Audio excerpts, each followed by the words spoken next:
A whisper from the past, stitched into silk and shadow, beckons us into a world where secrets wear the guise of mourning, and every thread may conceal a dagger. Tonight's mystery unfolds in silence and fog, where trust is fragile, and deception is woven as finely as the codes it hides. Before we begin, I'd love to know, where in the world are you listening from, and what time is it for you right now? Let me know in the comments below. The mystery begins now. It was on an unusually mild October morning, during one of those quiet interludes which occasionally fall between the more feverish activities of my friend's professional life, that I found Mr. Sherlock Holmes at his most irritable. London, curiously subdued under a clear and windless sky, seemed to have conspired with fate to deny him any semblance of distraction. No telegrams waited upon the breakfast tray, no visitor darkened the threshold of Baker Street, and the newspapers brimmed with only the dullest accounts of municipal bickering and weather forecasts. Holmes drummed his long fingers against the edge of the sideboard and muttered something uncharitable about the intelligence of Parliament.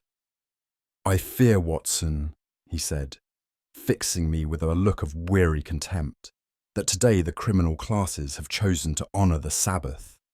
It was while I stood by the window, idly stirring my tea, that I observed a solitary figure approaching along Baker Street. A lady, modestly clad in mourning black, her gait composed yet hurried. What struck me, however, was the presence of a parasol, of the finest silk and richly patterned, which she carried tightly shut in one gloved hand. The sun shone high and unrelenting. There was neither threat of rain nor need of shade. "Holmes," I remarked, "there approaches a woman dressed for sorrow, but armed for rainless weather." He did not look up. "Then either she is mad, or her umbrella is not for the elements." Mrs. Hudson appeared moments later, bearing the same tight-lipped expression she reserved for those who might prove either scandalous or interesting. A moment after, the door opened, and the lady in black stepped quietly into the sitting room. She was veiled so thoroughly that neither her age nor expression could be discerned, but there was something in the firmness of her carriage, the deliberate steps she took across our carpet, that bespoke neither helpless grief nor timid request. She carried her umbrella not with the casual swing of a woman shielding herself from weather, but with a grip that might belong to someone protecting a secret.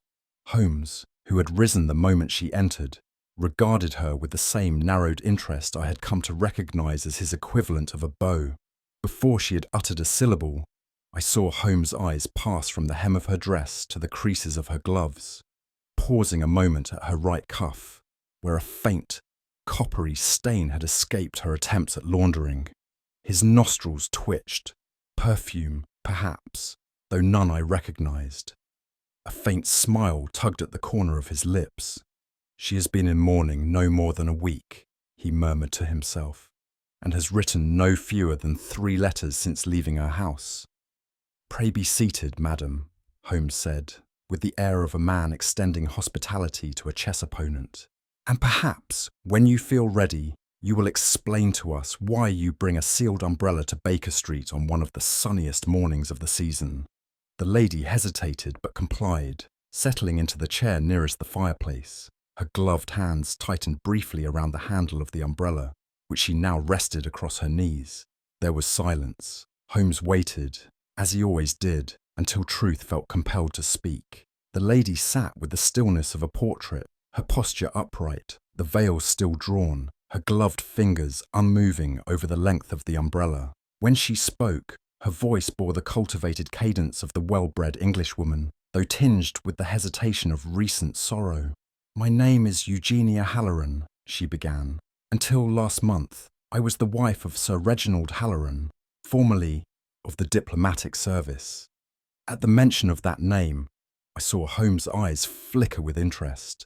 Sir Reginald had been known in certain circles for his work on Far Eastern policy, an area Holmes had once described as where diplomacy ceases and theatre begins.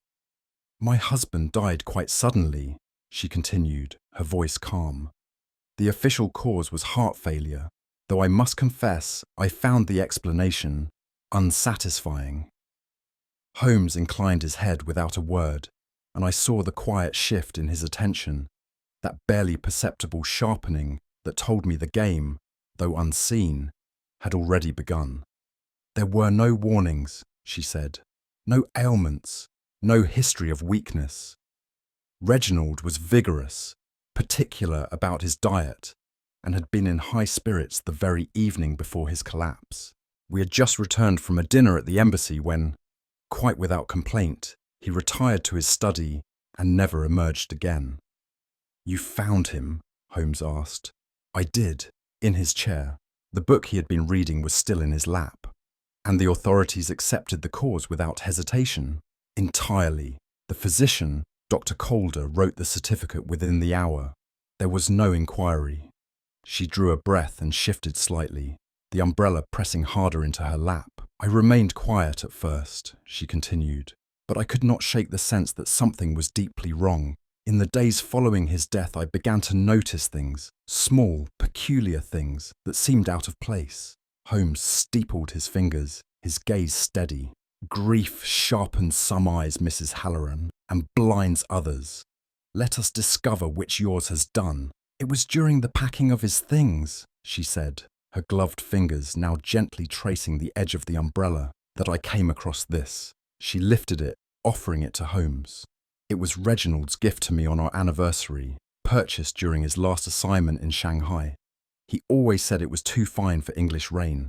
I had not used it in months." Holmes took it delicately and examined the silk, his fingers gliding over the ribbing and handle. He opened it, slowly and deliberately, turning it beneath the light. Inside the folds of the dark fabric, barely visible to the eye, were lines of tiny stitched characters. Elegant, almost decorative at first glance. "I found those by accident," she said.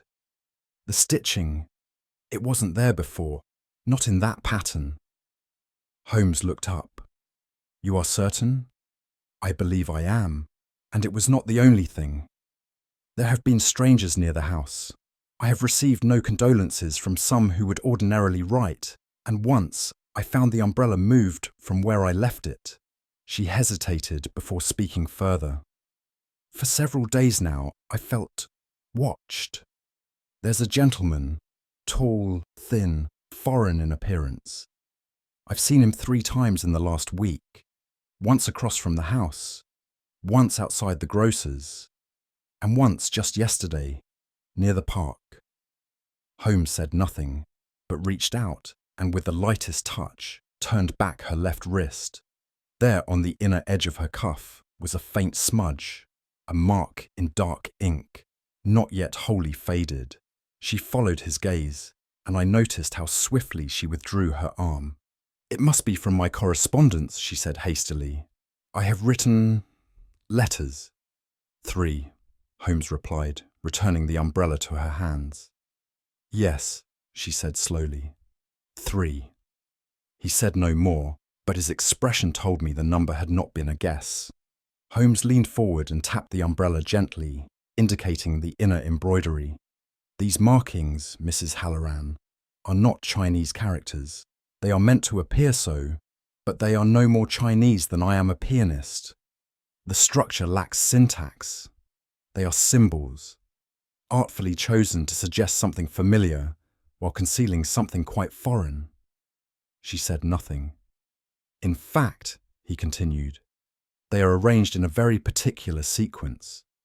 Diagonal groupings, likely a substitution cipher." "You can read them?" she asked faintly. "Not yet," he said, "but I will." He stood and turned toward the mantel.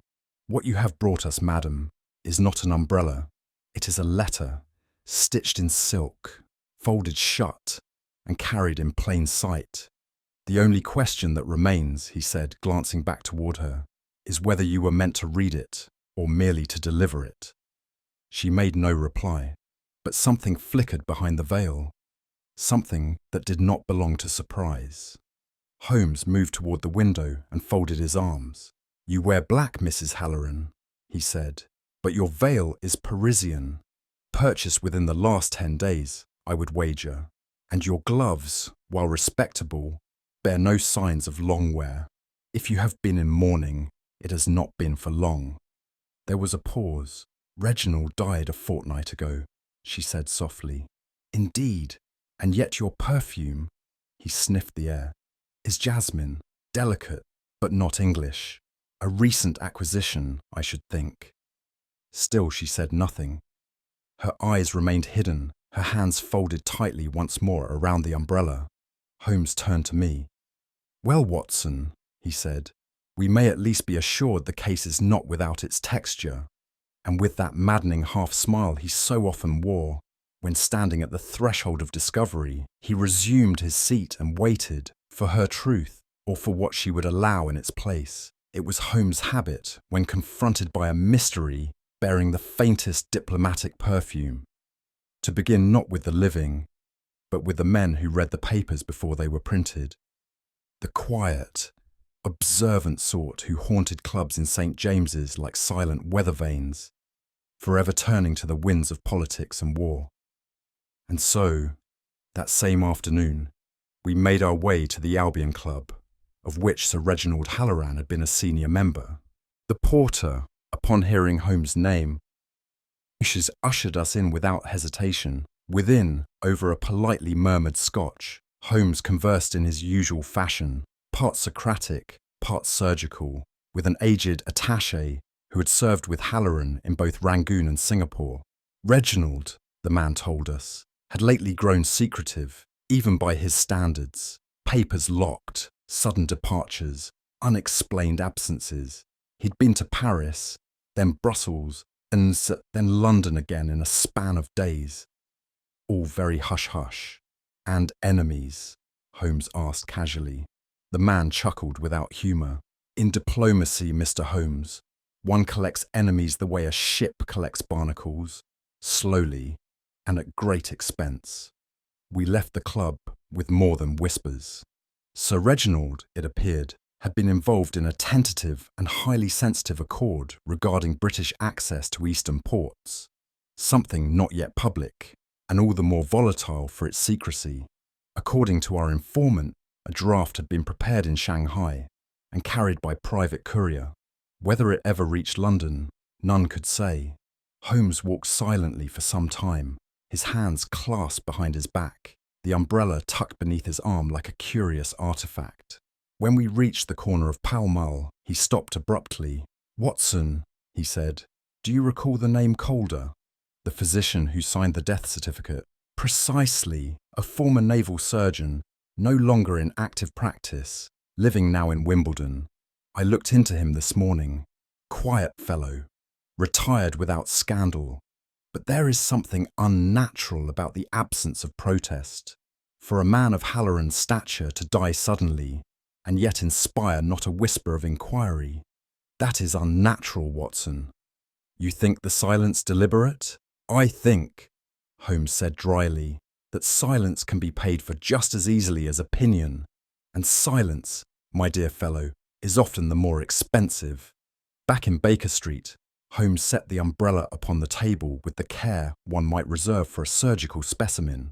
With tweezers, a magnifying lens, and the quiet precision that marked his finest moments, he began to trace the embroidery that lined the interior seams.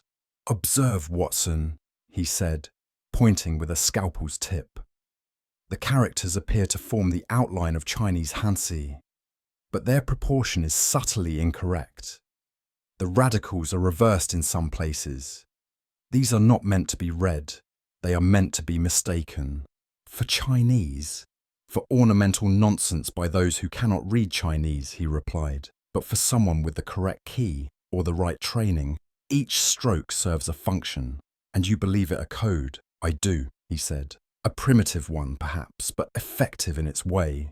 The work of someone accustomed to hiding information not from linguists, but from bureaucrats, which, in many ways, is the more sophisticated challenge." He sat back, fingers steepled, eyes gleaming. "This umbrella, Watson, has travelled more than most diplomats ever do, and it has carried far more dangerous cargo." Holmes' next destination was Limehouse, where trade and tailoring met in shadowed doorways and whispered tongues. It was there, in a shop so narrow that the suits in the window had to turn sideways, that Holmes requested an audience with a certain Mr. Lin, a Cantonese tailor whose services, Holmes assured me, were prized by diplomats, smugglers, and those who occasionally wore both hats. "I require information," Holmes said without preamble, "on a silk umbrella with internal embroidery, brought to you some weeks ago by a woman in mourning." The man blinked behind gold-rimmed spectacles. "You are not police." "No," Holmes replied, "nor would they know what to ask. But you know me, Mr. Lin." A long moment passed, then Lin nodded. "The lady came 3 weeks ago, veiled, said it was her husband's gift. She wanted the seams reinforced, paid in sovereigns, did not haggle. Did she speak of the stitching? She did not, but I saw it. Delicate, hidden, strange. Did you add anything?" "No, only replace the ribs." "Was the umbrella new?" "No," Lin said, after a pause. "But the silk was." Holmes tapped his cane once against the floor and turned on his heel. "Come, Watson," he murmured. "Silk speaks where lips do not." At Holmes' request, I made my way alone to Montague Place to speak with the Halloran housemaid, a nervous girl of 20 with pinched features and hands that twisted her apron beyond repair. She'd been in service for just under a year, and though reluctant at first, warmed quickly once assured I was a doctor and not from the constabulary. "It was the week after Sir Reginald's funeral," she said. That's when the gentleman began coming." "What gentleman?" "He gave no name. Foreign, neatly dressed, always quiet, came at night." "And what did he bring?" "Small parcels, wrapped in brown paper. He would place them directly into Mrs. Halloran's hands. Never spoke to me." "Did your mistress ever respond?" She hesitated. "Sometimes she would be waiting at the door. Other times she'd rush to her desk and begin writing as soon as he left." "Did she seem afraid?" "No," she said, lowering her voice. "She seemed expectant." When I reported these findings to Holmes that evening, he listened in silence and then, without looking up, asked simply, "Did she lock the desk drawer afterward?" "Yes." "Then," he said, "she knew precisely what she was doing." That evening, Holmes stood by the window, his back to me, the umbrella now resting upon his desk like a relic under examination. I could see the threadwork glint faintly in the lamp's reflection. Holmes lit a cigarette and let the smoke rise between his words. "Consider, Watson, the ingenuity of it. The umbrella, a common item. The silk, imported and unexamined. The embroidery, invisible unless one knows to look. A message hidden in plain sight." He turned slowly. "But the cipher of thread is only half the mystery. The true puzzle lies in the woman." "You mean Mrs. Halloran?" "Precisely. She is neither grieving widow nor innocent courier. She is deliberate, a player. But if Reginald is dead, then who is she working for?" Holmes did not answer immediately. He walked to the desk and gently folded the umbrella closed. "There are 2 codes here, Watson," he said quietly. "One woven into silk, and one into the habits, gestures, and silences of a woman who has lied from the moment she crossed our threshold. The former I can break. The latter—" He paused, a wry smile flickering across his features. "Requires a needle of another kind." For the better part of the next morning, Holmes devoted himself to the decipherment of the embroidery, a task he undertook with that peculiar blend of clinical focus and aesthetic delight that overtook him whenever he suspected another man's genius at play. "I rather admire this fellow," he murmured, bent over the open umbrella, its ribs braced gently against volumes of the London Naval Register and the Almanac of Eastern Trade. "He does not merely hide a message, he performs it." The symbols, once rotated and grouped, began to reveal a logic that Holmes found irritatingly clever.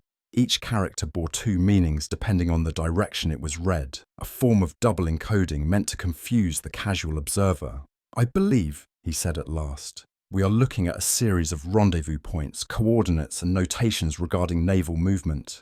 "Naval?" I repeated. "You mean—" "Precisely, Watson. British vessels, the HMS Vincennes, the Tamar, and what appears to be an advanced position near the Spratly Archipelago. These dates coincide with known fleet repositionings in the South China Sea." "And how would she have come upon such information?" Holmes straightened, a glint of sharp satisfaction in his eyes. "Ah, but that is the wrong question. The question is, why stitch false intelligence unless one already possesses the real?" Holmes paced before the fire, the umbrella now propped like a staff of state beside the armchair. "I had assumed, Watson, as I dare say you did, that Mrs. Halloran came to us in earnest. But earnestness, I now suspect, is merely her most practiced disguise." "You believe she's complicit?" Holmes gave a faint smile. "I believe she's more than complicit.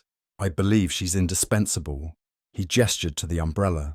"This item was altered after her husband's death. This much we know from Lynn in Limehouse. But the coding, complex, elegant, was not meant for her. It is a language she carries, not one she speaks. She is the courier, Watson, and a trusted one, at that." "But by whom?" "By someone who needed to pass messages through London without interception. And who better than a grieving widow? No one questions a woman in mourning, least of all if she walks in silence and carries silk." "And the falsified coordinates?" Holmes tilted his head. "A decoy. The umbrella may be a red herring meant to test loyalty, or mislead the wrong recipient. Either way, it tells us one thing clearly." "And what is that?" "That Mrs. Eugenia Halloran," Holmes said, "has never buried the truth. Only the man who pretended to carry it." If Holmes had left me startled with his suspicions, what followed shook me to my very core. That evening, in the comfort of our sitting room, he laid out, with deliberate precision, a small collection of telegrams, photographs, and a single government ledger page, sourced, as he said with a raised brow, through channels both familial and formidable. The telegram bore a code from Mycroft, Holmes' elder brother, and perhaps the one man in London who could best him in abstraction, though never in action. It confirmed an unofficial report of a sighting, Sir Reginald Halloran, or a man closely resembling him, seen disembarking under an assumed name at the Calais port a full week after the date of his recorded death. The ledger was more damning still. The physician who had signed the death certificate, Calder, had previously worked under Halloran during a medical diplomacy tour. And the death itself? No inquest, no coroner's review. Merely a closed casket and a fast burial. "He faked it," I said aloud. "Dear heavens, he staged his own death." Holmes nodded. "To disappear is no small thing.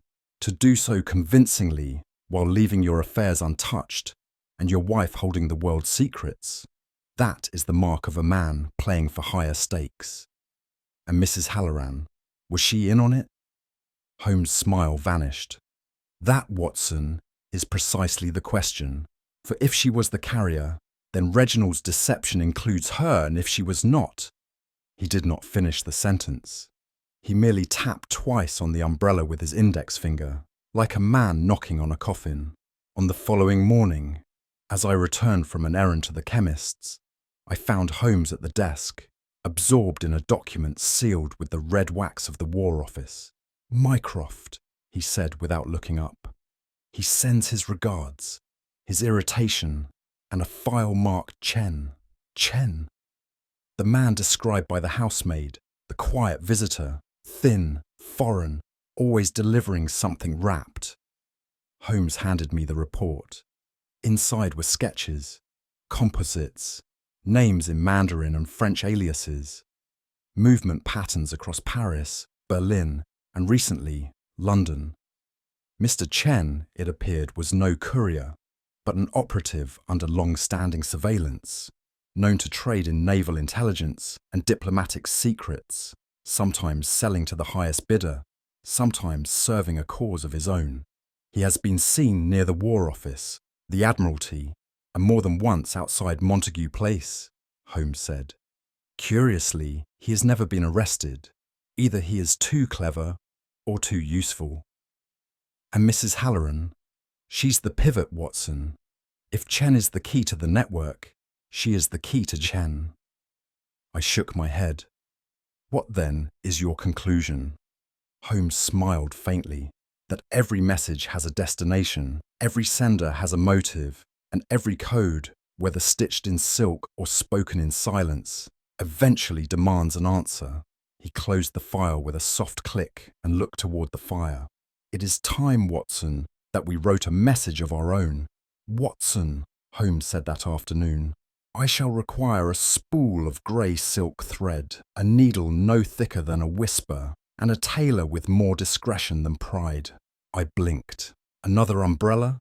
No, he said. An answer. With the patience of a monk transcribing scripture, Holmes sketched out a message, not in words, but in strokes. A fresh pattern of symbols, each chosen to resemble the cipher's original design, yet subtly altered. Where the first message hinted at naval positions, this one promised far more. False coordinates, a decoy fleet, a rendezvous time and location that did not exist. But if you send this, I asked, watching him ink the diagram, won't the real players know it to be false? Indeed, Holmes replied, but only if they were never meant to believe it in the first place. The tailor, fetched from a back room off Soho, was instructed under strictest confidence to stitch the new pattern into the lining of a black cravat. A more discreet article, Holmes reasoned, and less likely to draw suspicion from those now aware of the umbrella's secret. That evening, the cravat was delivered, not by us, but by a boy employed by the very tailor who had sewn it. He had been instructed to leave it at Mrs. Halloran's residence with a note. A favour repaid. The answer is within. She will recognise the symbols, Holmes said, lighting his pipe with a soft exhale of satisfaction. And she will pass them on, but she will not know what she's passed, or to whom it truly points. The following morning, Holmes sat in quiet contemplation, the umbrella now tucked behind the bookshelf as though retired from service. The false cipher had been sent, the bait prepared, and all that remained now was the waiting. In such affairs, he remarked, it is rarely the message itself that matters. It is the reaction to the message, the urgency, the improvisation, the panic. And if they do not come? I asked. They will come, Holmes said, both of them. He handed me a note. It was the final part of his stratagem, a fabricated meeting location, Hyde Park, near the Queen's Gate entrance, on the stroke of 3. There, a man would be seen holding a parcel wrapped in black silk. That man, he said, shall be you, Watson. I raised an eyebrow. And what precisely am I to do? Nothing, he replied. Stand, wait, and observe. You are the beacon, not the bait. It is not your task to chase, only to reveal. But what if they both come? Holmes smiled faintly, and there was a glint of something fierce behind the calm. Then, my dear fellow, we shall know by who arrives first, and who watches whom. He struck a match, lit his second cigarette of the hour, and turned toward the clock. There are many ways to write a letter, Watson, he said, but none so telling as the one that does not wait for a reply. It was a damp and shifting fog that settled over Hyde Park that Thursday afternoon. Neither true rain nor mist, but the sort of curtain that clings to the skin and deadens sound. Holmes had chosen a bench just within the Queen's Gate entrance, beneath a gnarled elm, its branches bowed with wet. You are to remain quite still, Holmes instructed me as we reached the bench. Hold the umbrella, open but not raised, rested across your lap. Say nothing. And if someone speaks to me, smile vaguely, he replied. The uncertain Englishman is the best disguise we've ever produced. He departed without flourish, melting into the foliage like a wraith. I was left alone, an unwilling actor in a play I did not entirely understand, armed only with a parasol and a vague feeling of guilt. I glanced at my watch. 10 minutes to 3. The parcel beneath the umbrella was light, but I felt the weight of its meaning more keenly with each tick of the second hand. I scanned the wide gravel path, half expecting nothing, half fearing everything. A child with a hoop passed by. A nursemaid dragged a reluctant terrier. Then, all at once, the tone of the air changed, the fog thickened, and I knew, with that peculiar certainty one rarely questions, that I was no longer alone in the game. At precisely the stroke of 3, I saw a figure materialize through the gauze of fog, a man in a long grey coat, collar raised, head slightly bowed. He moved without urgency but with unmistakable intent, his gaze fixed not on me, but on the parcel I held. Seconds later, from the opposite path, another shape began to take form, taller, leaner, a sharper silhouette against the pale curtain of moisture. He too approached with studied nonchalance, as if strolling through the park was his only ambition that day. Neither man looked at the other. The first, closer now, had a moustache too neatly trimmed, gloves too clean. The second wore no hat and carried an umbrella of his own, though unopened.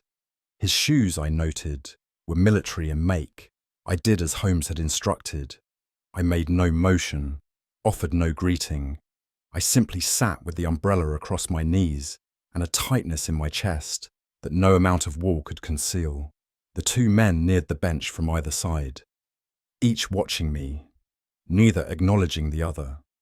The air, already damp, seemed to stiffen, and then came that strange moment, no word exchanged, no signal made, when I knew, with dreadful clarity, that they had come not for the message, but to see who else had. They were not here to collect, but to observe, and perhaps to strike. I had just begun to consider whether my part in Holmes's plan extended to physical retreat, when the sharp clap of a cane upon gravel broke the tension like a pistol shot. Holmes emerged from the broom at my right, hatless, coat buttoned to the throat, and with that unmistakable air of cheerful menace that only he could summon at such moments. "Sir Reginald," he called, addressing the first man with casual authority, "I believe you've come for your umbrella, but I regret to inform you that your wife has already seen the embroidery and shared it most liberally." The man flinched. It was enough. "Scotland Yard is watching both gates," Holmes continued, his voice calm. "And there's a gentleman behind you with a particular interest in your resurrection. I'd advise you not to run." At that, the taller figure, the second man, turned sharply toward Holmes, his hand going to his coat pocket. "No further," Holmes said, raising a hand. "Your reputation precedes you, Mr. Chen, but your timing is abysmal." Reginald looked left, then right, and bolted. The umbrella tumbled from my lap. I rose instinctively, but Holmes gestured for me to stay. "Let him go," he said. "He won't get far." Chen made no move to follow. He turned instead and walked calmly into the mist, vanishing in the direction of the Serpentine, as if he had never existed at all. I looked to Holmes. "You're letting him escape?" "He wasn't here for the message," Holmes replied. "He was here to see who else wanted it. And Reginald," Holmes tapped his walking stick once against the path. "He was the message." We followed in silence, trailing Reginald's hurried path across the damp lawn and into a side alley that led toward the park's western edge. Holmes walked swiftly, but without exertion, his eyes scanning the mist like a man reading headlines in fog. It was there, at the alley's bend, that we heard the unmistakable bark of a whistle and the scuffle of boots on mud. A moment later, Inspector Lestrade emerged from behind a thicket, his overcoat soaked, one hand gripping the arm of a man who had clearly not expected to be intercepted by a civil servant in a rain hat. "I believe this belongs to you," Lestrade said, thrusting Halloran forward. Reginald was pale, breathing hard, and glaring with the fury of a man who had only just realized that the net had never been in front of him, but around him. "Well done, Inspector," Holmes said, rather punctual for a man usually behind the times. Lestrade sniffed. "You didn't mention there'd be two." "There were three," Holmes replied. "But one of them vanished, as such men do, into the diplomatic fog that shields them." Lestrade looked confused. "Shall I charge him under his own name?" Holmes nodded. "You'll find his real identity in the East India records, along with a trail of doctored accounts and sealed letters. And do take care with Mrs. Halloran. She may yet have more to say." As Lestrade led the prisoner away, Holmes turned to me, with that curious glimmer I had come to know so well, the look of a man who had both revealed a trick and enjoyed the trickery.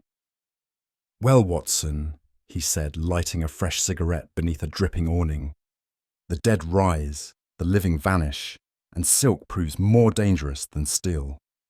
Just as the tension began to dissolve and I was preparing to rise from my damp bench, a sudden movement caught my eye. A figure emerging through the thickening fog, gliding with quiet purpose toward us. It was Mrs. Eugenia Halloran herself, her veil still drawn, but her step brisk and certain, as though she had rehearsed this entrance many times in private.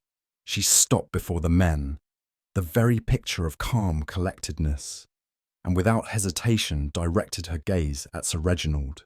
"You have deceived many," she began, her voice cutting through the moist air like a scalpel, "but none so deeply as those who believed you dead." Reginald's face paled beneath his powdered moustache, his eyes narrowing with rage and surprise. "Eugenia," he spat. "You were nothing but a tool." "Perhaps," she replied, "but even tools can carve new paths if sharpened." Her words were not those of a grieving widow, but of a woman who had rehearsed betrayal and now claimed her role as sovereign.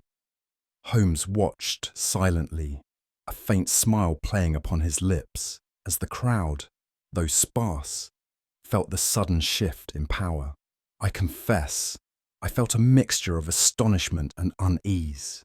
The lady who had appeared so fragile, so vulnerable, was clearly a force far more formidable and far less innocent than I had dared to suspect. Before I could speak, Mrs. Halloran raised her gloved hands deliberately and removed them one by one, revealing the delicate embroidery that traced the inner sleeves of her morning gown. An intricate pattern of silk threads identical to that which adorned the infamous umbrella. Holmes stepped forward, his eyes gleaming with a mixture of triumph and admiration. "Indeed, Mrs. Halloran," he said softly, "it appears that the greatest deception was sewn into your very attire." She nodded, unruffled. "I was no mere courier, Mr. Holmes. I was the message itself." The room seemed to hold its breath as Holmes began to unravel the layered intrigue, the lady's double role as both bearer and creator of secrets, how she had manipulated the players in this grand game, and how she had turned the tables on her own husband and his foreign accomplice. As she finished, Holmes turned to me with his familiar sardonic glance. "There were always two threads, Watson," he mused. "One visible to the eye, the other hidden beneath. One of silk and one of flesh." I could only nod in bewildered respect, humbled anew by the depths of cunning hidden beneath the surface of such a quiet, refined woman. Back at Baker Street, with the umbrella laid open upon the table once more, Holmes began the intricate task of unravelling the tapestry of deception that had so cleverly ensnared us all. His voice, cool and precise, guided me through the layers of coded silk, each stitch a deliberate stroke in an unseen masterpiece. "Observe, Watson," he said, pointing to the embroidery, "how the symbols form a pattern that at first glance appears to be Chinese characters, yet betray their true nature in subtle imperfections. Backward strokes, inconsistent radicals, deliberate misalignments." He lifted the fabric gently. "The umbrella's lining is a false flag, a distraction for the untrained eye. It was meant to convey a fabricated message, one designed to mislead and confuse those who might intercept it. Holmes then explained how the true communication was woven elsewhere, hidden in plain sight but on a different medium entirely. The silks sewn into the lady's attire bear the real secrets, the whispered correspondence concealed within the folds of fabric. He paused, the room quiet, save for the ticking of the clock. This was not a simple matter of espionage, but an elaborate dance of deceit, where the message was a pawn, and the messenger a player of her own design. Holmes turned his attention from the umbrella to the figure who had so captivated us all, Mrs. Halloran herself. The black veil and sombre attire, Holmes observed, were never merely symbols of grief. They were a carefully chosen costume designed to shield and to disarm. He recounted how the umbrella's cipher, while intricate, was nothing more than a decoy, an ornamental ruse to mask the true intelligence carried not by silk threads in a mere object, but by the very woman who wore the mourning dress. The lady's role was ostensibly passive, but in truth, she bore the weight of secrets heavier than any diplomat. Her wardrobe became her arsenal, every stitch a letter in a silent, invisible telegram. Holmes leaned forward, fingers steepled. She was the conduit through which false intelligence was circulated, protecting the real transmission from scrutiny. His words carried a quiet warning that appearances are often the greatest deception, especially in the cloaked world of political intrigue. Holmes then unfolded the darker threads of the tale, the interplay of trust and betrayal between husband and wife. Sir Reginald, confident in his own cunning, believed his wife to be an unwitting instrument, Holmes said. He used her to carry fabricated messages, safe in the knowledge that no one would suspect a grieving widow. However, the lady had not been as innocent as he presumed. Once she grasped the truth, Mrs. Halloran took matters into her own hands, weaving genuine intelligence into her correspondence without her husband's knowledge. In effect, she played a dangerous game of double agency, betraying both her husband and his foreign handlers. Holmes regarded me solemnly. It is a testament to the complexity of human nature, how affection and vengeance may entwine in a single heart. He paused before adding, in this case, the needle that sewed the deception was wielded by the very hand trusted to bear the message. With a faint smile, Holmes concluded the explanation by focusing on the indomitable spirit beneath the black veil. A lady is not always what she appears, Watson. Beneath the gloss of mourning lies a mind sharpened by betrayal and survival. He recounted how Mrs. Halloran's embroidery concealed not only codes, but a subtle rebellion, a refusal to remain a mere pawn. Her actions reveal a woman who understood the deadly chessboard upon which she played, and who wielded her own pieces with surprising dexterity. Holmes folded his hands and looked directly at me. The silk she wore was both shield and sword, and it is fitting that such secrets were stitched into the very fabric of her identity. I felt a profound respect mixed with sorrow for the lady, caught between love, duty, and cunning in a world where the lines between all three blurred. Holmes, as always, had illuminated a truth more intricate than any cipher, a truth not merely of espionage, but of human complexity. As Holmes laid bare the intricate web of deception spun between Sir Reginald and Mrs. Halloran, I found myself caught between admiration for her cunning and a deep, lingering sorrow for the woman caught in such treacherous affairs. To think that beneath the mourning veil was a mind both brilliant and burdened by secrets. It was a reminder that human lives are seldom as simple as they appear. I must confess, Holmes, I said quietly, that while her actions were undeniably clever, there is a certain tragic weight to the role she has played. She was betrayed, yet she too betrayed others. It is a tangled sorrow, and I find it hard to judge. Holmes regarded me with that inscrutable expression of his, one eyebrow arching slightly. Judge not, Watson. The line between victim and villain is often drawn by circumstance rather than choice. Mrs. Halloran is no exception. She has been both shield and sword, mistress of threads that bind and sever. He took a slow breath, his eyes narrowing thoughtfully. Appearances, my dear fellow, are often the most dangerous of illusions. It is intent that reveals the truth behind the mask. And in this matter, intent was as sharp and unforgiving as a surgeon's scalpel. His voice was colder now, clinical in its precision, as if detaching himself from the human cost while acknowledging its inevitability. In the game of secrets, Watson, compassion is a luxury rarely afforded. We study the moves, not the players' faces. I nodded, though the pity lingered, a human counterpoint to Holmes' relentless logic. Holmes leaned back, a faint smile tugging at the corners of his mouth, as though he took a certain satisfaction in the poetic justice of it all. A woman's wardrobe, Watson, he said softly, is as dangerous as her wit. Both conceal daggers. I chuckled despite myself, the unexpected flourish of his remark lightening the weight of our revelations. True enough, Holmes, I replied. But daggers hidden in silk are harder to detect than those gleaming in the dark. He tapped the umbrella lying on the table with his forefinger. This umbrella was a messenger, a shield, and a weapon. So too was the lady who carried it. The threads that bind are often as sharp as those that cut. His gaze grew distant, contemplative. Human nature, Watson, is a cipher more complex than any stitched code. Even the greatest intellect struggles to read it fully. I was silent, sensing that for once Holmes spoke not as detective, but as philosopher. The truth we seek, he continued, is less often about facts and more about the fragile, hidden motives that drive us. In this case, the greatest secret was not in the silk, but in the heart beneath it. The fire crackled quietly as Holmes relit his pipe. I sat back, humbled, and thought of Mrs. Halloran, enigmatic, resourceful, and endlessly inscrutable, and I knew that this was a case that would linger in my memory long after the silken threads had frayed and faded.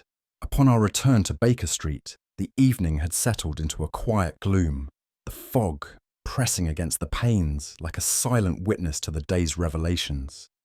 Holmes, as if shedding the weight of the case, withdrew to his violin. The familiar strains of his bow drew forth a melancholy tune, one I knew well, yet never tired of. I sat by the fire, the flickering flames casting shadows that danced like the secrets we had uncovered.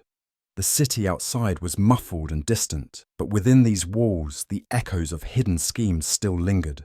As Holmes played, I found my thoughts turning over the curious web of espionage and human frailty, the delicate balance between appearance and truth, and the quiet bravery of a woman who had bent the threads of fate with her own hands. The music, both haunting and resolute, seemed to embody the contradictions of the day, the mingling of deception and devotion, of danger disguised beneath silk and shadow. After the final note had faded, Holmes joined me at the hearth with 2 steaming cups of tea. We drank in companionable silence for a time, the unspoken weight of the case settling between us. Holmes finally broke the quiet. Diplomacy, Watson, is the art of half-truths. It dresses itself in finery and flattery, much like the mourning veil. One must learn to read between the silken folds to grasp what lies beneath. I nodded. And deception is a dangerous elegance, he replied. For those who wield it risk being entangled in their own web. Mrs. Halloran is proof that the most delicate threads can both protect and ensnare. His words lingered in the room, a reminder that human affairs are rarely governed by simple motives, but by layers of intent and guile. Curious, I ventured, Holmes, were you ever truly deceived in this affair? Was there a moment when your keen insight failed you? He allowed himself a rare smile, thin and almost wistful. Only in assuming there was ever just one code, Watson, one message, one motive. Life, like espionage, thrives on multiplicity, on ciphers layered within ciphers. He paused, fingers steepled as if contemplating a puzzle far beyond any woven thread. To presume simplicity in complexity is the greatest error of all. The heart, Watson, is the most inscrutable cipher. and it defies even my most careful deductions. His confession, though veiled, was perhaps the most human moment I had witnessed in our many cases together. As we spoke, my gaze drifted to the mantelpiece, where a fresh envelope bore the seal of an old acquaintance, an unmistakable crest that promised yet another mystery. Holmes noticed my glance and nodded quietly. "Another chapter, Watson. The game never truly ends." He made no further comment, but the light in his eyes spoke volumes, the restless spirit of inquiry that would soon draw us back into the shadows. I closed my notebook with a sigh, reflecting on the limits of even Holmes's genius. He may decode every cipher, unravel every thread and predict every move, but the human heart remains a mystery beyond calculation. And perhaps, I thought, that is the greatest puzzle of all. Holmes settled back in his chair, fingers steepled, his eyes gleaming with that familiar spark of intellectual triumph. "This case," he mused, "reminds us that appearances are but threads in a far larger tapestry. Truth, like silk, may conceal sharp edges, and the most dangerous messages are those hidden in plain sight." I nodded, ever in awe of his insight. "But Holmes, tell me, what do you think was the criminal's greatest miscalculation?" He smiled thinly, underestimating the cunning of a woman and the persistence of observation. That is the fatal flaw in every deception. If you enjoyed unraveling this mystery with us, share your thoughts below. Where did you spot the clues? Don't forget to subscribe for more puzzles of the mind, and share this story with fellow lovers of intrigue. Until the next case, keep your eyes sharp and your wits sharper.